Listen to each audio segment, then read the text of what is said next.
Hi everybody, welcome back to our channel. I'm Lindsay, the fantasy fan. And I'm Danielle, your resident romantic. And we are friends till the book ends, and today we are coming at you with another round of Bookopoly for our TBR. Yes, this was a huge hit last time, so we are bringing it back. Yes, so once again, this is completely inspired by Becca's Bookopoly.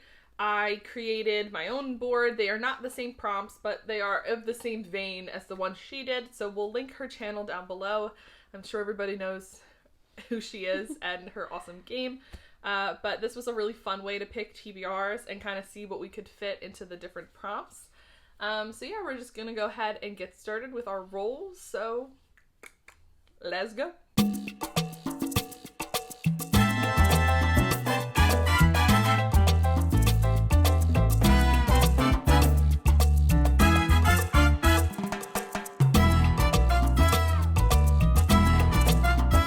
So the first roll that I had was a graphic novel or manga, and for this one I'm choosing Heartstopper Volume 3 by Alice Oseman. Danielle and I went book shopping and I bought this when I was there, so go check out that video if you haven't. But essentially in this series we're following Nick and Charlie, who are living in England. It's very British. I thought it's very cute. So Charlie is openly gay, and he's one of the only openly gay boys at his school. And he develops a crush on a boy named Nick, who he's not sure how Nick feels, or if he likes women, or if he likes men. But we're kind of following their journey as they, get to know each other, and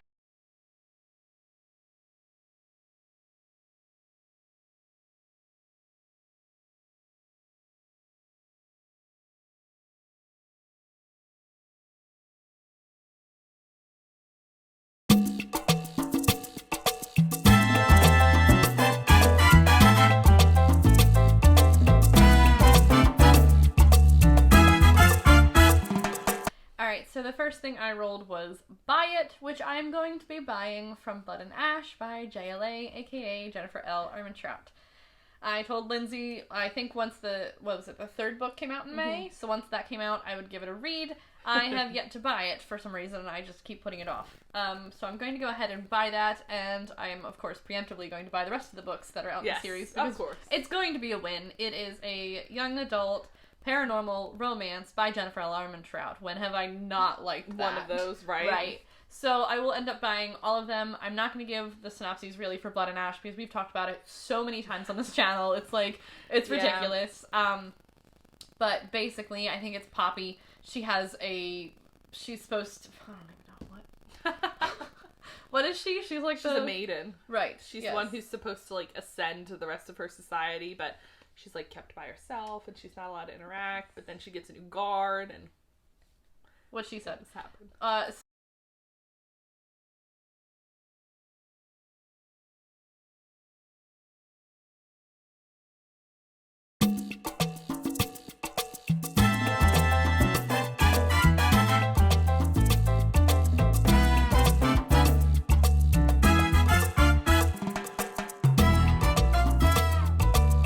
So the next roll that I rolled... You did that last time, too. I never know what to say. The next prompt that I rolled is Nature on the Cover, and for that one, I'm going to be reading Fortuna Sworn by K.J. Sutton. And this is a book where we're following a girl named Fortuna Sworn, and she's the last of her kind. She's a nightmare. And so they were meant to be seductive. They were meant to lure humans in. Her brother has disappeared 2 years ago, and so she has no family left. So she hides among the humans, kind of spending her days looking for her brother. And then things are like that for a long time until she catches the eye of a mysterious, powerful fairy who says that he can help her find her brother in exchange for a price. So Fortuna, leaves her world behind as she delves into the land of creatures and power, and it says, it soon becomes clear that she may not have bargained with her heart, but for her very life. So I've heard really good things about it. I believe this is a self-published book as well, so I love to support smaller indie books, and I've heard really, really, really good things. Actually, from Becca and the Books, this is one of her bingey kind of series, so I'm really excited to give it a go. And clearly there's nature on the cover because there's a forest. Yeah.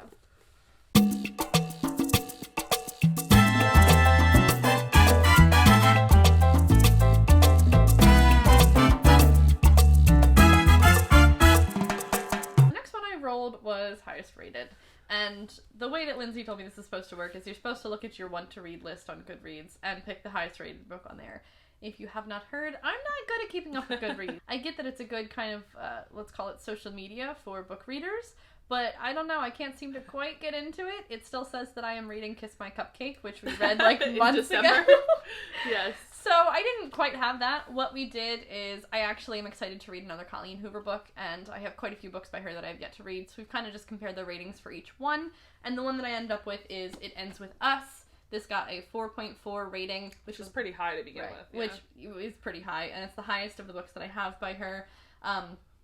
I talked about this a couple of other times because I tried to put it on my TBR before, and basically it is about Lily. She recently, maybe not super recently, but she had a previous bad breakup. She has moved on from it, and she meets Ryle. And I remember this because you didn't like the name Ryle, and then I told you her ex's name was Atlas. Oh, like, this is Atlas. Yeah. So I have talked about it before. And so she meets Ryle, and she starts to think that things are going well, and Ryle's like, I'm not really ready for a full-blown relationship. And there's kind of a dynamic there, and then Atlas comes back into her life. Atlas is the ex. And as with all Colleen Hoover books, there's always going to be some kind of either mental struggle or physical struggle that the characters have to go through, and all of her books have been heart-wrenching 5 stars for me. So I'm excited to read this romance. I am hopefully going to give it a 5, and not just a 4.4. There you go.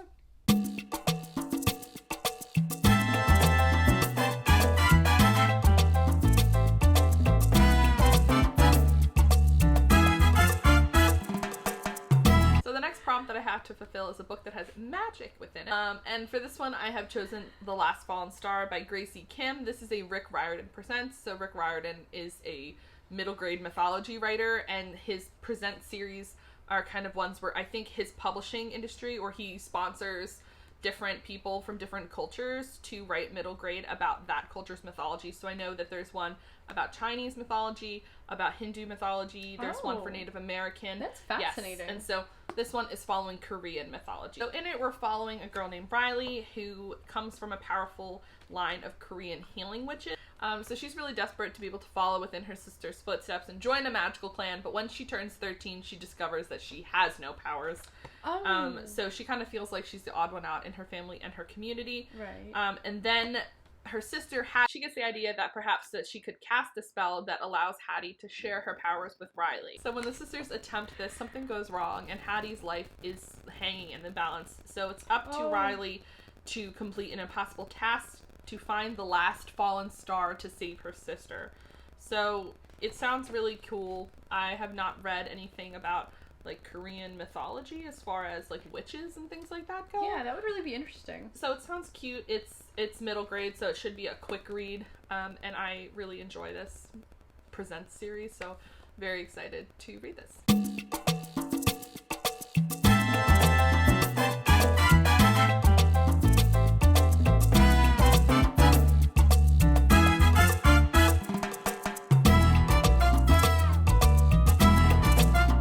One I rolled was Booktuber recommendation, and I really love watching Steph Borer, if I'm pronouncing her last name right. Her and I have a lot of the same reading tastes.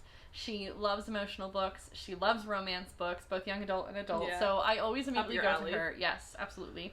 I always immediately go to her videos when I'm trying to find recommendations on BookTube. And for those of you who may know, I do enjoy crying with a good book. And she had a video that I think was emotional romances, so I clicked on that one, and the one that I picked from her is Archer's Voice by Mia Sheridan.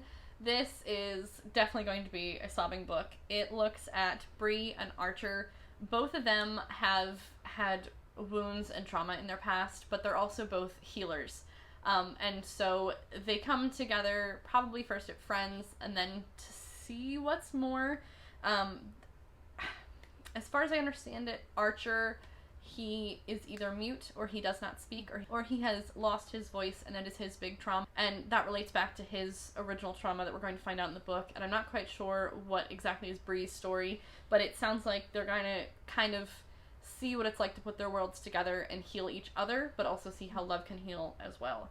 I do not know a whole lot. I'm sorry, that is a little vague. However, it is a romance that is going to make me cry most definitely. So thank you, Steph Borer, for that, and I am going to read that one.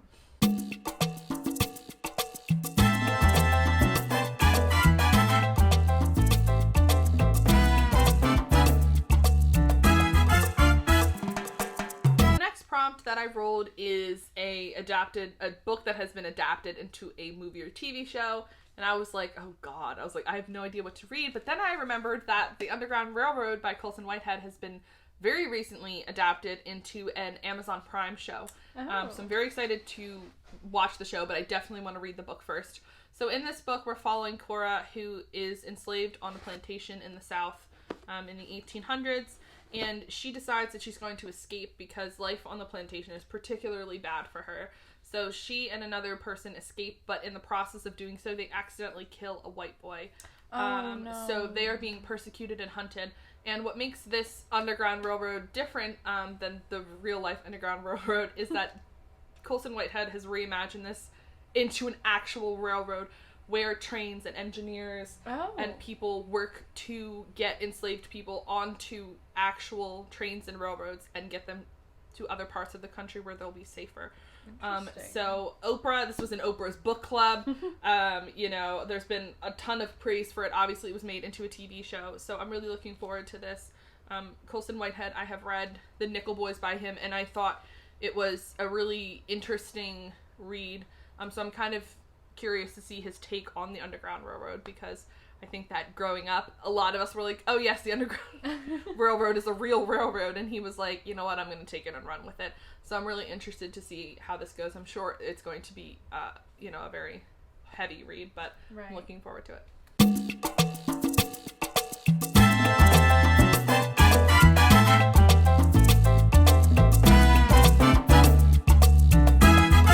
One I rolled was also book to movie adaptation or book to TV adaptation, and I'm cheating a little here because I am choosing Shadow and Bone by Leigh Bardugo, because we very shortly will be coming out with a Movie Monday video for this. And as far as I understand it, I could have the synopsis not perfectly accurate, but as far as I understand it, you have Alina. I believe it's focused in Russia. It's like a Russian-inspired world, yes, yeah. Russian-inspired world, and at first you think she's a normal human, but then some kind of tragedy happens. Her regiment is attacked by another group, and her friend gets in the fray, and in order to save her friend, this dormant power in her comes out, and it turns out that this dormant power could actually be useful in saving this war-filled country. I don't know much more than that, but it's going to be kind of like a fancy fantasy paranormal book, and we chose that because Netflix has adapted it as TV series? Mm-hmm. Yes, as a TV series, so we will be reading that, and it'll be coming out very shortly for you.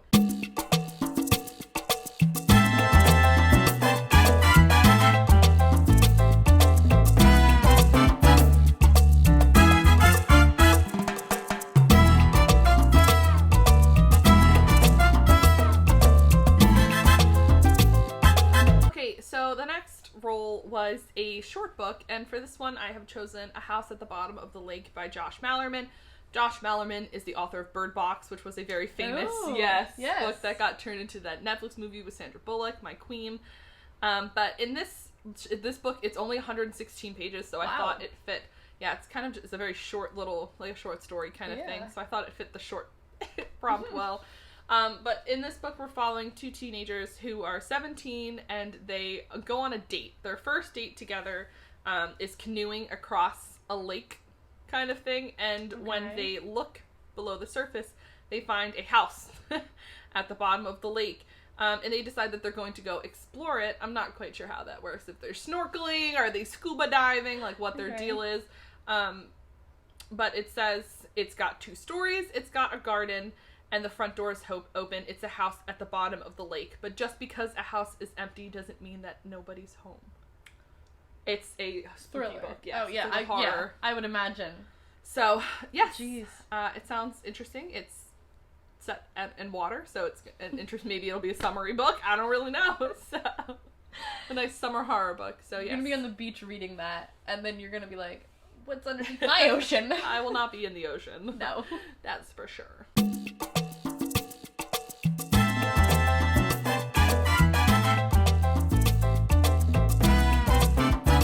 Alright, so the next one I rolled is Ocean, which means that the book has to have somewhere related to ocean, whether it's in the cover, on the title, in the synopses. Alright, so I am reading Boyfriend Summer by Michelle Dalton. This is actually 2 books in one. The first one is Pulled Under, the second one is Swept Away. They are both summer young adult romances focused at the beach.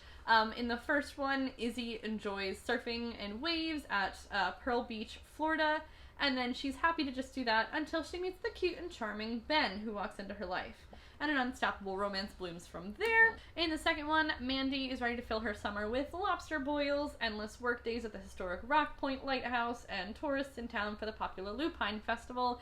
And then, during all of that, she comes across Oliver. They fall deeply in love immediately and fill their summer with love. I'm sure there's going to be climaxes that could threaten their romance, but that is not quite spelled out on the back. Either way, both of them focus on a beach, which there are oceans at beaches. In case you did not know. Yes.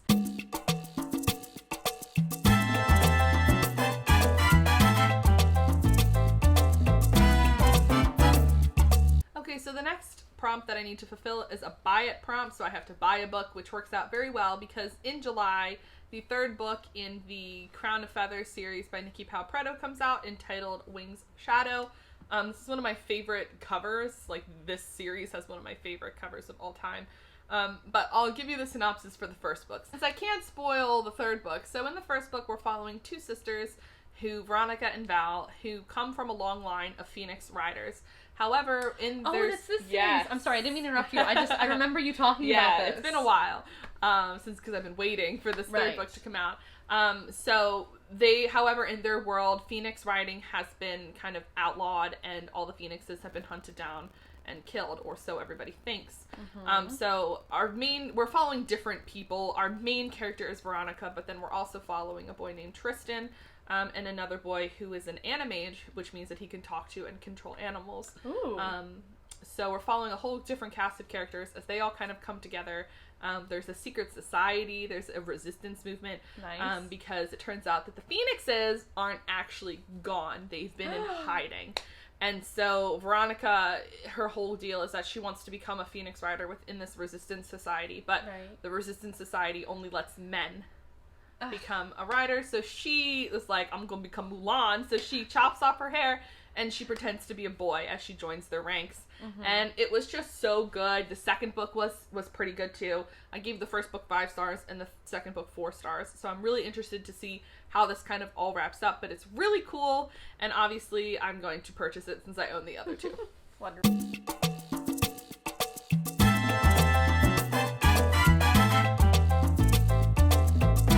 So the next one I rolled is Already Own. We're going to put A Court of Thorns and Roses by Sarah J. Maas on this list because I'm pretty sure I've made her on my TBR at least once before.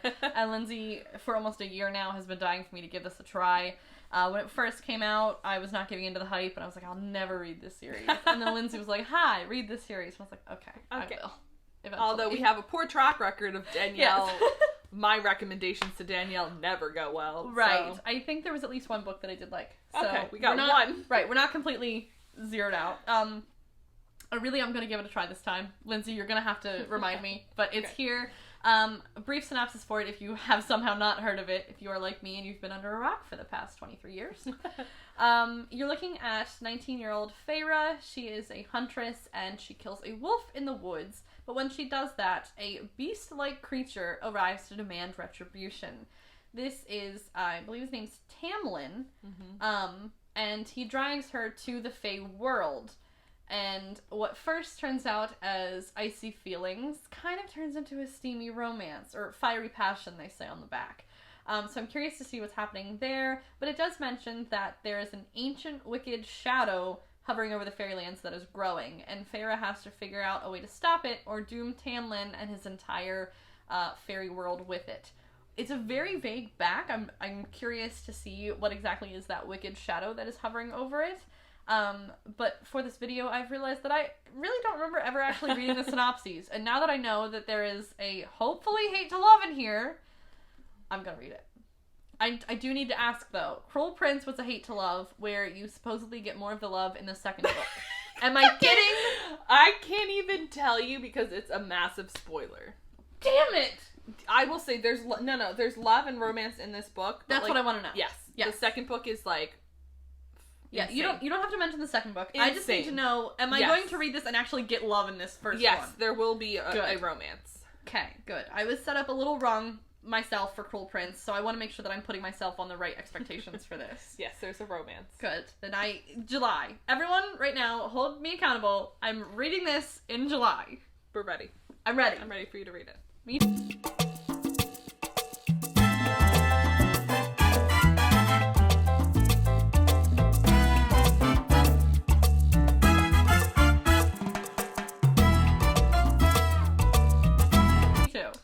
So the last roll on my TBR for July is another graphic novel or manga. So the board was kind to me this time. I had no extra rolls and I had 2 graphic novels or mangas. So I'm going to choose Tokyo Ghoul as my manga choice. And I have been really wanting to read this series, although I've had a hard time tracking down the first book because every time I go to Barnes & Noble's, they have the rest of the series, but not the first book. And then on Amazon, it's like $25 for a paperback. So they might be having trouble with like shipping or something. I'm not really sure, but that's kind of expensive. So I was like, I'll just keep going to Barnes & Noble's and one day it will probably be there. Yes, it has to. So we're following a world in which ghouls live among us. They're the same as normal people, except that they just happen to eat human flesh. So as one does. As one does. So Ken is an ordinary dude. He's just living his life. However, a violent encounter turns him into a half-person, half-ghoul. Ooh. And he's the first of his kind. Oh, I love those type of books. Yes, he's trapped between 2 worlds. And he must survive ghoul turf wars and learn more about ghoul society and master his new powers. There's also a romance because he's thrilled to go on a date with a girl named Reese, but it turns out that she's only interested in his body. That is, eating his body. Oh no! So, it sounds like it might be kind of humorous, but also kind of like funny and like paranormal. I don't know. I've heard really, really good things about it. And I think the cover is really cool, so I'm really looking forward to kind of diving into this manga series in July.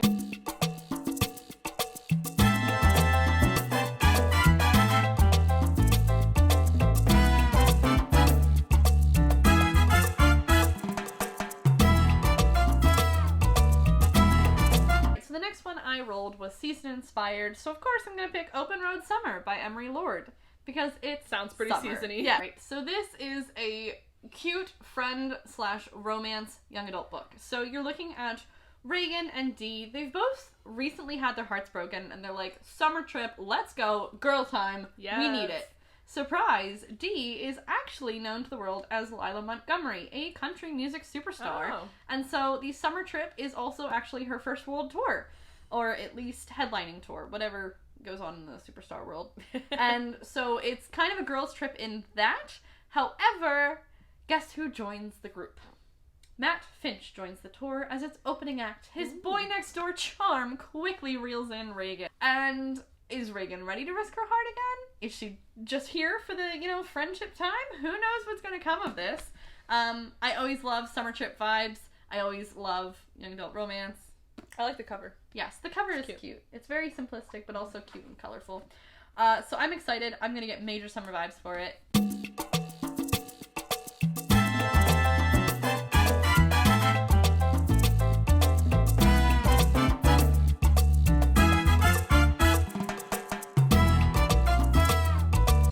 And then to follow that up, so I rolled double one of my first rolls, and the way that the rules work is if you roll double, you have to roll again at the end, which means I have 8 books for my July TBR, and the last one I rolled was Nature Cover.